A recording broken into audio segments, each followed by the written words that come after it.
Have you been accused of using AI lately when you actually did all the work?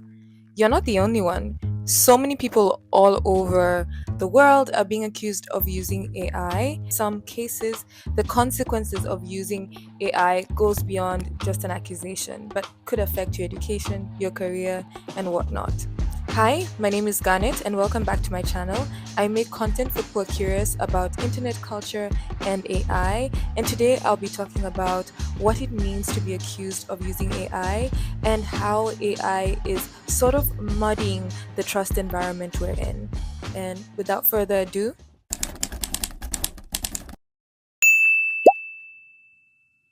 so there's this meme that's been circulating all over the internet, and it says getting accused of AI when you haven't is this century's version of witch allegations. I think it was first a TikTok comment, but it's been memified and shared all over Substack, but that's beside the point. Just like the environment that caused the witch allegations was filled with suspicion and fear, I feel like we're in the equivalent of that, but for the tech and digital life version, where there's so much suspicion about whether people are doing their work, because now we've gotten to the point of AI where the tools are actually just really, really good, and you can basically pass off AI work as human. Basically, the current AI environment has led to a breakdown of what online trust has looked like within the past 20 to 25 years. 20 to 25 years ago, it was unheard of to apply for a job entirely online and interview online and work remotely. It was unheard of to sleep in somebody's house, somebody that you did not know from anywhere. Basically, what I'm saying is that the internet reshaped our idea of online trust. Now we're able to have interactions with people entirely online and not be suspicious. But also, we've come up with so many verification methods that sort of work for the online space. However, AI is changing all of this. AI is taking us back to factory settings when we think about online trust. So, online trust is currently reducing because people have no idea what's real online anymore because of AI generated content. And a study was done in four countries, so the US, the UK, Singapore, and Mexico, and it found that 69% of consumers were now skeptical about what they see online because of AI fraud. And you see this breakdown of online trust in many different places. You're seeing it the most, or it's being talked about the most with job applications. Applicants are worried that companies are just using AI to review and automatically reject them, while recruiters are worried that every single applicant out there is running their own bot that sends 1,000 applications per minute, or that they're just conjuring up work experience with AI. People who are dating online aren't just worried about being catfished with AI images. Now they're worried about being chatfished. They're worried about being chatfished because everybody is using ChatGPT to figure out how to respond, or people are using those dating app assistants, which is basically AI that nudges you on how to respond. And people are worried that you're not going to meet the same person you're talking to in a dating app. Fake reviews are everywhere, so much so that no one trusts five-star reviews anymore. Now, people are more likely to trust four-star reviews because it's much more likely that a human gave a four-star review. So, basically, the situation is that we have a very muddy internet environment currently. But there's an actual term for this, or rather, a term that I personally think can be used for this. To explain this term, I'd first have to take us back to 2018. So in 2018, there was a type of an AI model that was being made popular called a GAN. A GAN, which stands for Generative Adversarial Model, was a type of AI that learned how to create new content by copying existing content. So it's not like generative AI, which is mostly diffusion models that can create something out of nothing. GANs were able to copy stuff. So how it worked was that you had an original piece, and then the GAN would try and make a copy by comparing the two versions over and over and over again until you got the exact copy. And it used to take up to days to make a new image, which is unheard of because right now you can make new images in a second, but it was unheard of. And so GANs enabled people to create deepfakes because with this technology, a GAN could copy an original picture or video of a person and try and mimic and make a new version of them. And so deepfakes had become popular in the environment. And two researchers, Robert Chesney and Daniel Citron, noticed that deepfakes could be used to muddy the political environment. So their argument was that if deepfakes got so much better and people were aware about how realistic deepfakes could use, then politicians could easily just say, oh, that was a deepfake if a video of them doing something wrong came out. And so because the information environment is muddied, people were likely to believe politicians when they just rebuffed whatever they did as a deepfake. And they called this phenomenon a liar's dividend. It's a situation where a liar benefits from informational uncertainty. So basically, as people learned that deepfakes could be convincing, they became increasingly prone to assuming anything real was a deepfake. And something similar is happening in the generative AI environment. Because generative AI has gotten so good, people are more likely to write off anything they see that they feel is really good quality as AI generated. Basically, making us believe that one thing is not real will make us assume that everything else is not real too. And this is exactly why people are being accused of AI. It's a sort of liar's dividend. Because, yes, it is true that humans are still producing great work. But in this same environment, there are still people producing a lot of AI generative content and passing it off as human. And so it creates a scenario where the truth teller is not believed and the liar is believed. The liar's dividend. We've literally gone full circle. At the start of the LLM era, anything that wasn't good was passed off as AI generated. Think about an image that had an off number of things or the CGI that did not work properly. It was written off as AI. But we've gotten to the point where if something is really good, it's being passed off as AI generated. And we're seeing this in so many places. So the first place I want to talk about is school, because school has been the number one place for AI accusations. I've been falsely accused by my university of using AI to write a paper. Crazy girls. No, I'll never go home, don't sleep, don't.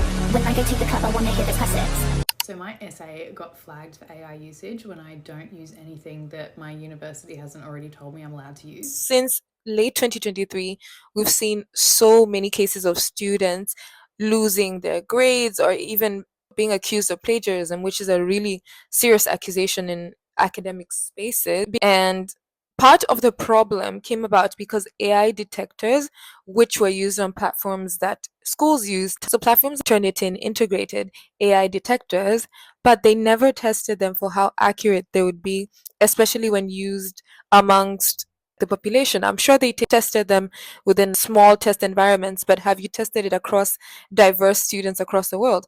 But basically, AI detectors were the main cause of the problem and still remain the main cause of the problem. So a lot of students have been accused of using AI, and this has been quote unquote backed up with AI detectors, and teachers do not know who to trust because they are dealing with a lot of students passing off AI generated work as their own, but then they also do not understand how to accurately tell when somebody's using AI. And it's been proven so far. Research has found that AI detectors do not work. And I remember thinking about how I used to hear a lot of stories from the UK and the US where when Africans or people from the global south wrote essays, their professors would assume that they cheated because they couldn't possibly believe that somebody could write an essay that well. And this fear has taken on a new front because it has been confirmed by several researchers that AI detectors tend to write off work by non Americans or non Western English speakers as AI generated. Some Stanford students did an experiment with two exam centers to test on how accurate AI detectors were between American students and foreign students. So they went to a test of English as a foreign language center and took essays from American students of the same level and passed them through AI detectors. And these were all human written essays. They were not AI generated. But when the AI detectors were used, they found that the AI detectors largely wrote off the American students' essays as human written, but when it came to the foreign students' essays, it said that 97% of the essays were AI generated. Mind you, these are all human written essays by eighth graders of the same level. So it's very, very clear that AI detectors might tend to categorize foreign speakers' work as AI generated because we tend to have a more formalized version of English. And it's because it's not funny because I think the measure of English proficiency has long been about the accent and not your knowledge of grammar or vocabulary. And it annoys me that global Southerners are sort of being punished for learning English and speaking English well. But I digress. What makes the school situation a perfect liar's dividend is that there are a lot of college students that are passing off AI generated work as human. If you know how to prompt AI chatbots very well, you can actually manage to pass off AI generated work as human. And there's so many prompts on Reddit that teach you how to make your essay sound more quote unquote human. And it doesn't help that teacher to student ratios are so small. The teacher rarely has contact time with students, so you can't even say, have the student explain or argue for what they wrote in an essay because there's basically no time. Education is underfunded. And so you have this situation where teachers are just clutching at advice from the internet on how to detect AI generated essays from human generated essays. The second part where I'm seeing a lot of accusations is in language. And I blame Paul Graham, the billionaire, for this because it all started with a tweet. So currently, if you use grammar correctly, and by grammar correctly, if you know how to use an M dash, if you know how to use an Oxford comma, if you know how to use big words that you might have spent so much time in high school or university learning and cramming the meaning, you're exhibiting a telltale sign of using AI.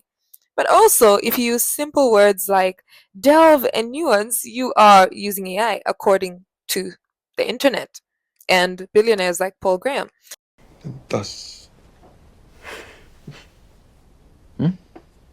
Sorry, just thus. Just a funny word. Why? I don't know.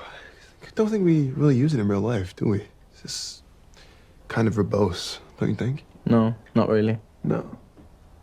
So these AI accusations have caused so much anxiety that people have actually changed their language. We're seeing people feel less at liberty to use stuff like Oxford commas and M dashes because they feel like their work will automatically be assumed to be AI generated. And it's actually a problem. And then what makes it a perfect liar's dividend is that because large language models work on because large language models are probability devices. I don't know if I've used the right term, sure. They use probability.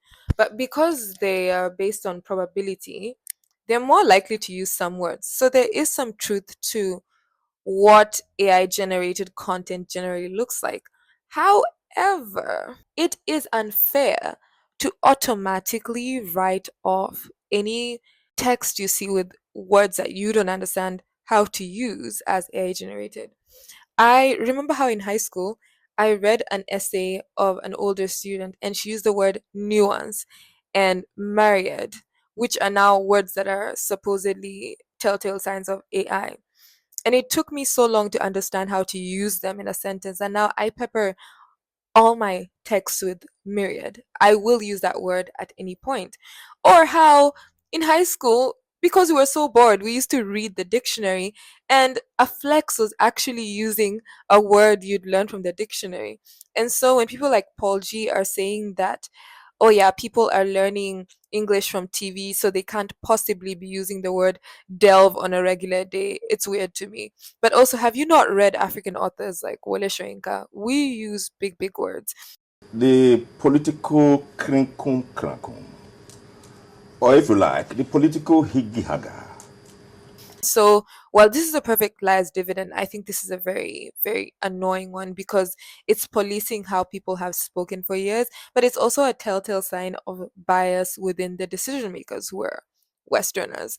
They clearly have an idea of how people speak, but they don't take into account anything outside of their small boundaries. or their small circles, I don't know. And because they are thought leaders, they influence other people who now enforce it in environments that do not make sense. Another thing that makes this even more annoying for me is that the reinforcement learning training that happened with ChatGPT was done in countries like Kenya, and Kenyans and Africans use more formal language. Hence, ChatGPT learned that humans prefer a more formal language, and so you are punishing people for speaking in a way that a chatbot is mimicking. So I don't know. There's a lot to be done there. Another place where the liar's dividend is occurring on a daily basis is the creator economy. If an influencer posts a video that's crisp and high quality, the comments are always like, is this AI? If they're robotic or if they're somehow just a bit strange in their mannerisms or how they speak, people in the comments will be like, is this AI? Influencers are being accused of being AI. However, what makes this the perfect liar's dividend is that a lot of influencers are already passing off AI avatars as themselves. Once AI avatars were a thing, a lot of influencers just wanted to churn out content and not have to actually sit in front of a camera. And so you're seeing the automation of content, the passing off of AI avatars as real people. But then you also have AI influencers. Instagram and TikTok are full of these influencers. And a lot of people can't tell that they're not actually real humans. And so you have AI influencers playing into this. The other day, I saw this AI influencer on TikTok. Their name is Lil Michaela. Say that they had been diagnosed with leukemia. I haven't posted in a while, but after the nosebleeds and feeling tired, I got myself checked, and I can't believe I'm going to say this, but the doctors diagnosed me with leukemia. How could this happen to me? And it was a paid partnership with a stem cell transplant organization in the US. And that was pretty strange. But also, recently at Wimbledon, one AI influencer kept posting pictures as if they were part of the whole event, posting outfits, posting themselves in the crowds, just pictures to make it seem like an AI was actually there. And because the account has so many followers, it got the attention of journalists who just assumed perhaps that people thought this AI influencer was human. And so they wrote a whole hit piece on how, oh my gosh, this AI influencer is fooling everyone, including celebrities, just because a celebrity liked a picture. But nonetheless, it is a bit difficult to sometimes tell with some AI influencers. Some of them can be a bit hyper realistic, and a lot of them have networks of other AI influencers that cross comment across each account, making it seem like they have an authentic audience. And it also brings up that authenticity, because if you're seeing a lot of comments that are positive, you'll assume that, oh, this is a person with other friends. But there's a whole thing that people are doing with AI influencers that is sort of strange in how they're passing them off as human. And this is why this is a perfect liar's dividend, because you have people being accused of using AI when they didn't, and others actually using AI and successfully fooling people. And next up, we have work. Work is another place where the liar's dividend plays out. And work is interesting because most people are actually using AI for their work. They just don't want to admit it, because admitting it is sort of like shooting yourself in the foot. You're literally admitting that actually a robot can replace you. And to admit it, a lot of people in office jobs would have to admit that their work is actually repetitive and there's an ability to automate it. But most people don't want to do that. But the place the liar's dividend shows up most prominently so far is in recruiting. So recruiting is one of the toughest fronts in AI usage, because a lot of people really want to get jobs and are trying to be as authentic as they can in their applications and are being as honest as possible. But in this same space, a lot of people are using AIs and deepfakes to get ahead, AI bots to put in as many applications as possible. So it's a muddied environment where you can't tell what's real and what's not. However, companies cause this problem because one of the first use cases for AI by individual users was a response to how companies were using AIs. For a long time, people have been complaining about how application tracking systems, known as ATSs, are biased towards applicants, or that they filter out anyone, no matter how qualified you are. So when ChatGPT came around, part of it was like, hey, if they want to use ATS systems, then I better use ChatGPT to make my resume more tailored to what an ATS would pick out. So basically, let the AIs talk to each other. That was the biggest use for LLMs at first, tailoring your resume to what an ATS system would more likely pick up. But now companies are feeling the weight of everybody having access to the AI tools that they had for years before us. And now with AI, people are lying about their experience and embellishing their experiences with ChatGPT. People are making bots that send out lots and lots of applications on a daily basis. And recruiters are having to bear the burden of figuring out what's real and what's not. And when you add apps like Cluely into the mix, Cluely is this new app that literally helps you cheat through the interview process by giving you answers as the interview is going on so the answers are presented on your screen. And it's actually affecting people who are authentic in the process, people who are putting their best foot forward, because everybody just assumes that now if you're really good, you're probably cheating with ChatGPT in the background or something. But the environment is even more muddied with the entrance of deepfakes in the market.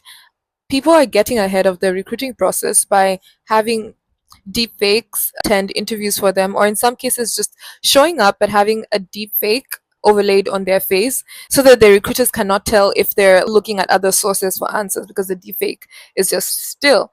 And I saw a video on CNBC of a recruiter talking about how they now ask people to pass their hands over their faces to see if there's a glitch on the screen, just to ascertain that somebody's not deepfaking the process.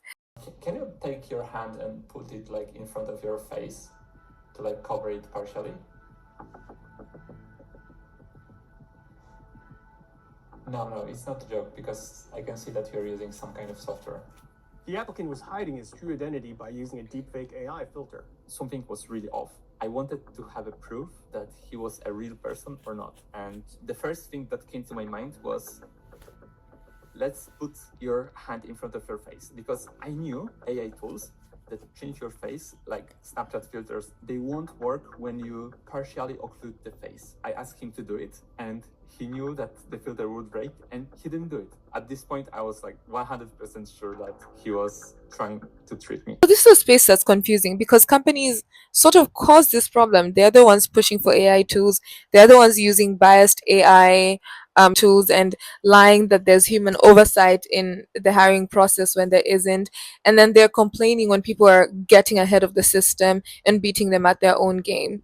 But it's quite sad, especially when I think of it, how things like remote work, Africans like me, to international jobs. My first job was literally remote. I literally just sent out a cold email and I got an interview and I got the job. My second job, I applied online, got a reference from a friend who was online. It was literally all done online. And I moved countries having never seen anybody physically. And now, because of the muddied environment that companies have caused, we're seeing them go back to traditional methods like interviewing personally or just looking into the referral pool, which is so sad because the most brilliant applicants out there often do not know anybody at these big companies.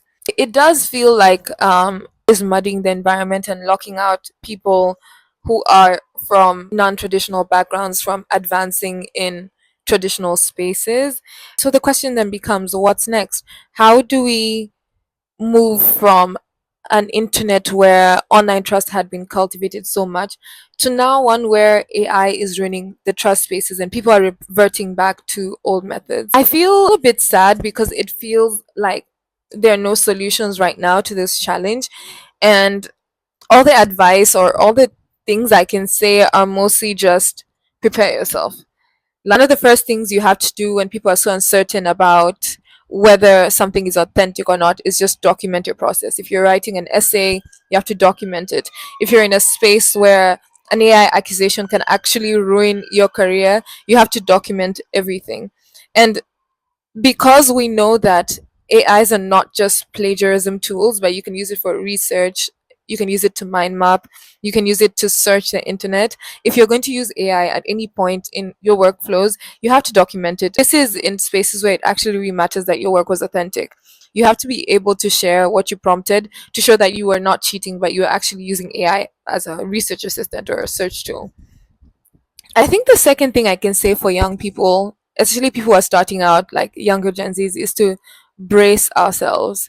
I think we're in a space where the human that tech companies are supposedly designing for are completely being left out of the loop. So, how do you navigate the system as a young person who's just starting out? I think we have to brace ourselves because while companies are good at making this challenges, they're also not good at coming up with solutions. So, for instance, if a company like Anthropic making AI tools, but it took them years to allow people to use AI in the hiring process, I think it shows you the trajectory that most companies will take. Most companies will become more conservative in hiring. Most companies will become more conservative with remote work.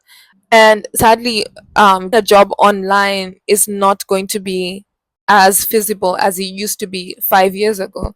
Think right now you have to go into your networks. If you're young, try to find an offline community that's within the field you're interested in and double down on people in offline spaces. The other day, I went to an Women in AI event in London, and I met so many people. And I find such events on LinkedIn. I know people hate LinkedIn, but honestly, that's the space where people will advertise this offline events within area. So double down on that. Just have to get out there, your introversion out of the way, and get talking to people. I think the last thing I'm going to say is that we should be prepared to have a rejection of the online spaces by most consumers. Because if consumers are uncertain about what is real in online spaces, they'll just leave because it doesn't serve them anymore. And if people have to gauge between who's a real influencer and who's an AI influencer, they'll just be like, okay, might as well go outside and talk to real people anyway. Same for creators. If people have to wonder whether you used Photoshop to make up your entire backdrop, then they will stop finding such content valuable. Think about it like this. There was a time on Instagram, if you posted a picture of yourself in a private jet, it was a hit. Like, you would become the it girl immediately. But ever since people found out that influencers rent sets or these pictures, nobody puts value in those pictures anymore. I think something similar is going to happen in the online space. If AI avatars can churn as much content, then people will not care about influencers that churn content in a similar manner. If AI editing makes it so that making your background in a luxurious environment is as easy, or photoshopping a Chanel bag into your picture, then they're going to change their metrics about what they consider valuable. And you could say that, yeah, people still view the content and like it, but if you're looking for authentic engagement, and authentic engagement is what brands want, it's what brands pay money for, then you're going to have to differentiate yourself from the mass content that's being made by AI influencers, or influencers who are using AI to fake what they're doing online. I think that's what's going to change in online spaces for creators. But yeah, what do you think? Let me know in the comments below. And if you've gotten this far, thank you so much for watching my YouTube video. Please subscribe, and I hope to see you in the next one.